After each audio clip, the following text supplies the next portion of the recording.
High, চলে এসেছি একটা নতুন ভিডিও নিয়ে। আজকে কোনো রান্নার ভিডিও তোমাদের সঙ্গে শেয়ার করব না। আজকে তো কার্তিক পুজো, তো আজকে আমাদের বাড়িতে ছোট্ট করে একটা কার্তিক পুজো হচ্ছে। তো এখন আমি রেডি হচ্ছি, চলো দেখো লাস্টে ফাইনাল লুকটা কিরকম আসে, দেখতে থাকো। দেখো পুরো রেডি হয়ে গেছি আমরা, এবারে আমরা দুজনে চলে যাব পুজোর কাজে। দেখো আমাদের বাড়ির ঠাকুর ঘরটা তোমাদের সঙ্গে একটু শেয়ার করলাম। এখানে আমাদের নিত্য পুজো হয়ে থাকে। দেখো এখানে আমাদের লক্ষ্মীনারায়ণের মূর্তি প্রতিষ্ঠিত রয়েছে। এটা হচ্ছে এই বছরের আমাদের কার্তিক ঠাকুর। এই নিয়ে 3 বছর আমাদের বাড়িতে পুজো হচ্ছে। আমাদের বাড়িতে কি করে কার্তিক পুজো শুরু হলো তো তোমাদের সঙ্গে সেটাও শেয়ার করব। এই দেখো কার্তিক ঠাকুর এসে গেছে আমাদের ঘরে, এবারে তোলা হচ্ছে, তাকে ঠাকুর ঘরে নিয়ে যাওয়া হচ্ছে। আগের 2 বছরের কার্তিক ঠাকুরের সঙ্গে এই বছরের কার্তিক ঠাকুরের পুজোও হবে।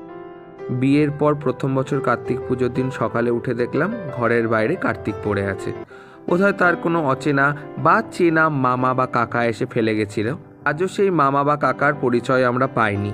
তা যাই হোক, অগত্যা সেইবার কার্তিক পুজো আমরা শুরু করলাম একান্ত নিজেদের মতন করে। অফিস থেকে এসে যতটুকু যৎসামান্য যা পেরেছি আয়োজন করে শুরু হলো কার্তিক পুজো।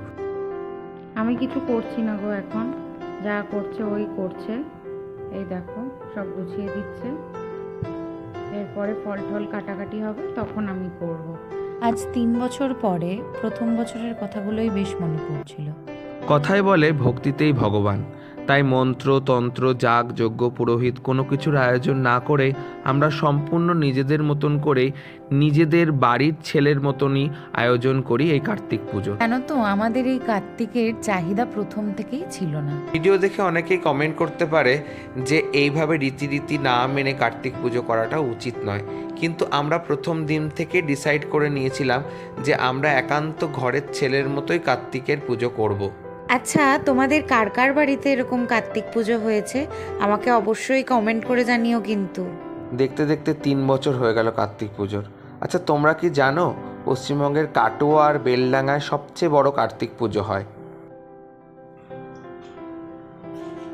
পুজোর জোগাড় অলমোস্ট ডান, এবার আমরা শুরু করব পুজো। বেলডাঙায় আর কাটোয়ায় এত বড় বড় কার্তিক হয় এবং সেই কার্তিক বিসর্জনের দিন বিশাল বিশাল প্রসেশন বের করে, যাকে কার্তিক লড়াই বলা হয়। ছোটবেলা একবার দেখেছিলাম কাটোয়ায়। তোমরা কারা কারা কার্তিক লড়াই দেখেছো? যাই হোক, এবারে প্রদীপটা ধরিয়ে ঠাকুরকে নিবেদনের পালা। দেখো তোমাদের সঙ্গে গল্প করতে করতে সব কাজটাকে নিমেষের মধ্যেই হয়ে গেল। এই পুজোর সময় এই ধুনোর গন্ধটা এত ভালো লাগে না? তোমাদের কার কার ভাল লাগে গো আমার মতো? অবশ্যই বলো কিন্তু।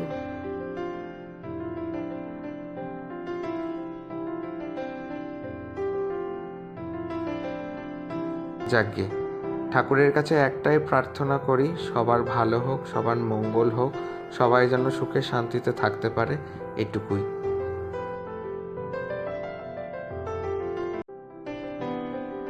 ভিডিওটি প্রথম থেকে দেখার জন্য অনেক অনেক ধন্যবাদ। ভিডিওটি ভালো লাগলে লাইক করো, কমেন্ট করো, আর বাকিদের সঙ্গে শেয়ার করতে ভুলো না কিন্তু। আজকের মতো এইটুকুই। টাটা। টাটা।